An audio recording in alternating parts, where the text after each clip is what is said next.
अरे कांग्रेस की सरकार 55 वर्षों से अधिक इस देश में रही है। गरीब का मजदूर आज गरीब क्यों था?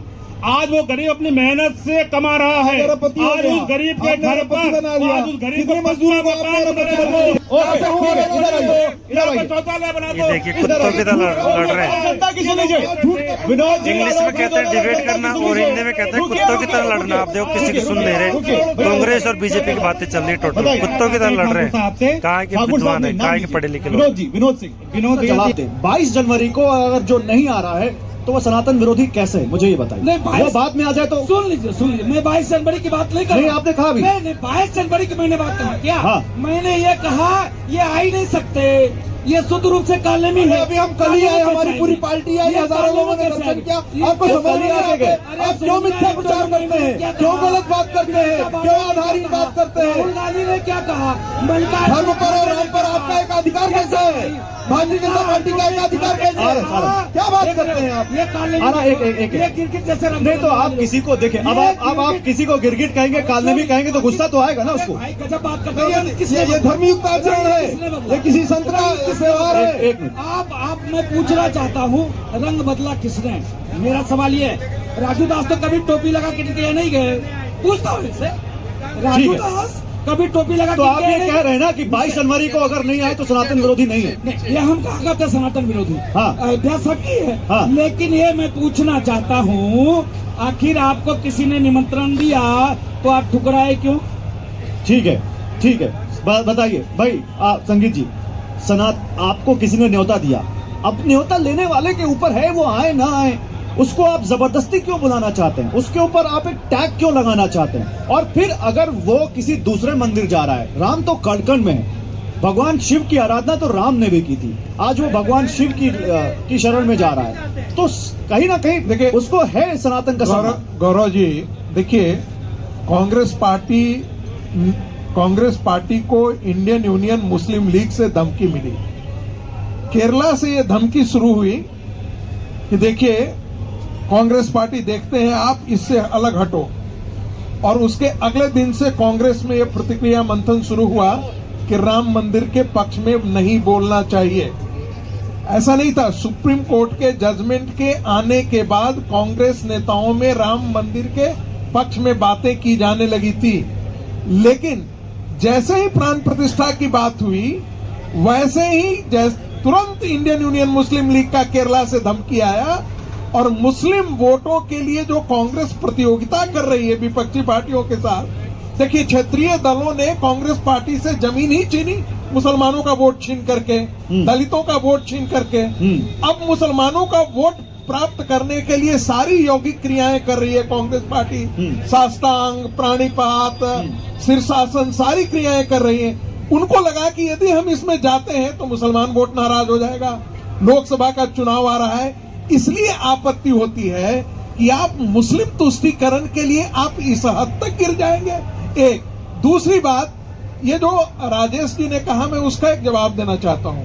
देखिए, जब हम बाइनरी में बात करते हैं ना, हम मानते हैं कि जो मजदूर घिस रहे हैं उनके स्वास्थ्य का, विकास का, उनके एम्प्लॉयमेंट का, उनका ध्यान रखा जाना चाहिए। लेकिन ये कहीं से तर्क खड़ा नहीं होता है कि मंदिर नहीं बनना चाहिए, या मंदिर के कारण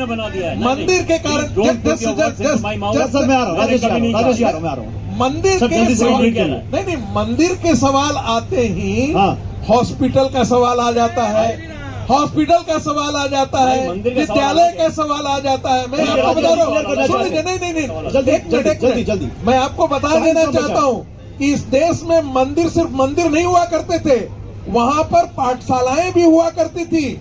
और आपको मालूम है कि दक्षिण भारत में 40,000 मंदिरों को खात्मा कर दिया गया है। 6 लाख किलो सोना मंदिरों से हड़प लिया गया है और उनको रिजर्व बैंक में डाल दिया है सरकारों ने, और कोई बोलता नहीं इस देश की पार्टी, कोई बोलती नहीं। ओके राजेश जी, आप 10 सेकंड में क्लियर करिए, फिर मैं कांग्रेस के पास जाऊंगा। मैं सिर्फ इतना कहना चाहता हूं कि मुस्लिम वोटों की जो बात होती है वो कांग्रेस भी बात करती है और भारतीय जनता पार्टी भी करती है। प्रधानमंत्री ने चादर चढ़ाई है, अजमेर में चादर भिजवाई है, पसमानदा मुसलमानों की बात की है। राज्य में नागरिक का वोट है, वो मुसलमान हो, दलित हो, तमिलनाडु तक सबने कांग्रेस पार्टी ने मंदिर के लिए शुभेच्छा दी है और अपनी आस्था प्रकट की है। मैं ये पूछता हूँ, धर्म के मर्म का जो कक्षा नर्सरी और केजी का भी विद्यार्थी होगा ना, बहुत व्यक्तिगत तौर से माफी के साथ कहूंगा भाजपा के नेता की तरह और महंत राजू दास की तरह व्यवहार नहीं करेगा, गाली की बात नहीं करेगा, गोली की बात नहीं करेगा, सवाल का संतोषजनक जवाब देगा और नहीं होगा तो सीखेगा, समझेगा, तैयारी के साथ जवाब देगा। लेकिन इस प्रकार की राजनीति और इनका विरोधाभास आरएसएस का, हमारे चिंतन का विरोधाभास, कुछ भी मिथ्या प्रचार कर रहे हैं, कुछ भी आधारहीन बात कर रहे हैं। इनको सपने में आ रहा है किसने क्या बात कही, नहीं बात कही। सपने में तो आपके नेता के भी आ रहे हैं, ऐसे नहीं होने वाला है। अगर धर्म को मानेंगे, धर्म को जानेंगे, राम के चरित्र से कुछ सीखेंगे तो सच्चाई लाएंगे, ईमानदारी लाएंगे अपने अंदर। तो उनके आ रहे हैं, लेकिन राजेश 10 सेकंड जल्दी। आपको लगता है कि राहुल गांधी में राम का चरित्र है?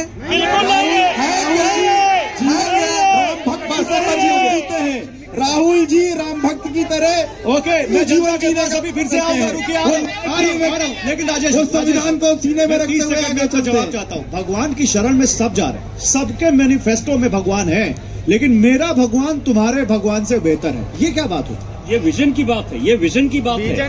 भारत को ट्रांसफॉर्म करना है, ये संघ का विजन है, भारतीय जनता पार्टी का विजन है। इस तमाम वोटर्स आज जो जय श्री राम के नारे लगा रहे हैं और राहुल गांधी का विरोध कर रहे हैं, क्योंकि उनका ट्रांसफॉर्मेशन हो चुका है और ये भारतीय जनता पार्टी संघ की विचारधारा से हुआ है। ये ट्रांसफॉर्मेशन इसलिए हुआ है। राजू जी ये बात करिए, राजू ये बात करिए, राजू जी विचारधारा दिमाग बदला गया है ना। नहीं राजू जी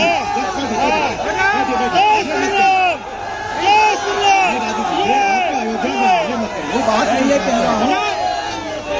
अच्छा मैं एक सवाल लेता हूँ, आलोक जी से। सर आप अपनी बात पूरी कीजिए जल्दी, अपनी बात हो गई। मेरी बात वो बीच में नारे लगे, मेरी बात मैं सिर्फ ये कह रहा हूँ, एक मिनट मेरी बात होने दीजिए। मैं ये कह रहा हूँ मैं पार्टी का नहीं हूँ,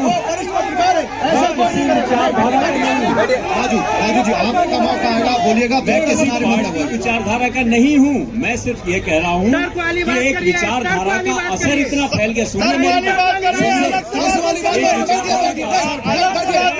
जिस वजह से नहीं, ये कोई नहीं करेगा, ये आप नहीं तय करेंगे। ताकत मिली है, नहीं चुप रहिए, मैं क्या कह रहा हूँ, एक मिनट सुनिए। एक विचारधारा का असर ऐसा फैला है कि भारतीय जनता पार्टी नहीं, कोई ऐसा नहीं करेगा, कोई ऐसा नहीं करेगा। मैं जो कह रहा हूँ उसको समझिए। ठीक है सर। बीजेपी को ताकत क्यों मिली है? बीजेपी को ताकत इसलिए मिली है क्योंकि संघ की विचारधारा का असर हुआ। मैं आलोक जी से एक सवाल पूछता हूँ। आलोक जी मुझे एक चीज चाहिए, आलोक उसको समझिए। मेरा सवाल यह है, आप कह रहे हैं कि सनातन के सबसे बड़े ठेकेदार आप ही हैं जो भगवान राम के लिए संघर्ष किए, ठीक है, हिंदुओं के लिए आपने बड़ा काम किया है, फिर आप ये शुक्रिया मोदी भाईजान अभियान क्यों चला रहे हैं? अगर आपको मुस्लिम का वोट नहीं चाहिए तो ये फिर आप शुक्रिया मोदी भाईजान का ये अभियान क्यों चला रहे हैं, बताइए। देखिए, दो आरोप, ये जो अभी सज्जन बैठे हैं मैं इनको नहीं जानता, लेकिन जिस तरह से बार बार संघ का नाम ले रहे हैं, ऐसे प्रतीत हो रहा है, ऐसे प्रतीत हो रहा है जैसे संघ जो है भारत का एक सांस्कृतिक संगठन ना होकर के कोई बाहर का आतंकवादी संगठन हो गया। अरे संघ की विचारधारा थी, जो ये राम जन्मभूमि का इतना बड़ा आंदोलन खड़ा हुआ, ये संघ की विचारधारा थी जिसने गरीब के अंतिम छोर पर खड़े हुए गरीब व्यक्ति की चिंता करने की बात करी। और नरेंद्र मोदी जी ने गरीबों की बात करी। नरेंद्र मोदी जी ने गरीबों को मकान दिया, गरीब मर जाता था, इलाज नहीं करा पाता था, उसको इलाज की पूरी व्यवस्था करी है नरेंद्र मोदी जी ने। उसके बच्चों को शिक्षा की व्यवस्था करी है। मोदी जी की पार्टी शुक्रिया मोदी भाईजान कार्यक्रम क्यों चला रही है? फिर वो शुक्रिया भाई साहब चलाए, शुक्रिया भाईजान कार्यक्रम क्यों हो रहा है? देखिए, यहाँ पर आप गलत हैं। हमने हमेशा कहा है कि हम जाति पात धर्म पंथ से ऊपर उठ के बात करते हैं।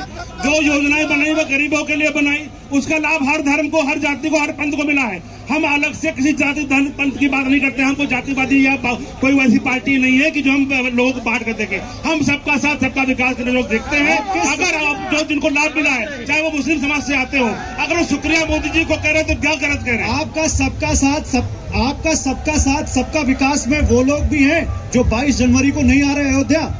देखिए, भारत की जो कड़कड़ की जो जनता है वो राम की है, और जो राम का द्रोही है जनता ने उसको नकार के किनारे फेंक रखा है। जो आए उनका भी स्वागत है, जो ना भी आए उनका भी स्वागत है। देश की जनता देख रही है, आखिर में देश की जनता में खड़ा होना है। शंकराचार्य जी के बारे में फिर स्वागत है उनका। अभी मुक्तेश्वरानंद सरस्वती जी का स्वागत है। देखिए, श्रद्धेय शंकराचार्य जी धर्म की स्थापना करने के लिए उनकी एक अलग पीठ है, अलग व्यवस्था है। उनको राजनीति के केंद्र में लाने की किसी को आवश्यकता नहीं है। किसी भी शंकराचार्य जी का ये बयान नहीं आया कि राम मंदिर बन रहा है तो उनको हर्ष नहीं है। उन्होंने कहा हमें हर्ष है, हम स्वागत कर रहे हैं। हमारी अपनी व्यवस्थाएं हैं, हमारे अपने धर्म के आधार पर हमें जानना आना होता है। हम अपने समय पर जाएंगे, अभी भीड़ भाड़ में जाने पे लोगों की व्यवस्था रुकेगी। बता रहे बयान आ गया, आपने निमंत्रण क्यों नहीं दिया? आपने औपचारिक निमंत्रण देने लायक भी उनको नहीं समझा। हमने तो सोनिया गांधी को निमंत्रण दिया, क्यों नहीं आ रही है? आपने खड़गे जी को, आपका अध्यक्ष को निमंत्रण दिया, क्यों नहीं आ रहे हैं? क्यों नहीं आपके अजीत रंजन चौधरी जी आ रहे हैं? आप तो राजनीतिक दल के कार्यकर्ता हैं, आप तो जनता के बीच में हैं, क्यों कष्ट हो रहा है आपको? क्यों कष्ट हो रहा है? कल भारत में जो है, भारत का ये गौरवशाली इतिहास आज दिखा जा रहा है। आज भगवान श्री राम को न्याय एक एक करके तो भारत आप भारत की राजनीतिक पार्टी है ना, राजनीतिक पार्टी है, जनता की रिपोर्ट को जानते हैं ना। अलग से कोई नहीं। समय खत्म हो चुका है। मान जी, अगर सनातन के शिखर पुरुष, धर्म के शिखर पुरुष शंकराचार्य हैं, उनको अगर किसी बात पे आपत्ति है तो उस आपत्ति का निराकरण होना चाहिए या नहीं होना चाहिए? निराकरण होना चाहिए। आए संतों के साथ बैठकर शास्त्रार्थ कर ले। चुनौती देता हूँ। ये दुर्भाग्यपूर्ण है, ये गलत है, अनुचित है। सहारा क्यों ले रहे हैं? ये गलत है। आए सत्य सनातन धर्म के लिए। आपको लग रहा है वो शास्त्र सम्मत बात नहीं कर रहे? कहाँ कर रहे हैं? शास्त्र सम्मत अगर बात करते हैं तो किस प्रकार से उन्होंने सनातनियों को बांटने का साजिश किया? समय खत्म हो चुका है। नहीं, मैं निवेदन पूर्वक करना चाहता हूँ। भाजपा का क्लियर कट स्टैंड सामने आ गया है। ठीक है, समय खत्म हो चुका है। बहुत शुक्रिया आप सभी मेहमानों का हमारे साथ जुड़ने के लिए, और आप सभी का बहुत शुक्रिया। बस जोरदार तालियों के साथ स्वागत कीजिए हमारे कम्युनिस्ट का। बहुत बहुत शुक्रिया आप सभी का हमारे साथ जुड़ने के लिए। और मैं आज बस इतना ही। टीवी रन भारत में खबरें लगातार जारी रहेंगी। Thank you.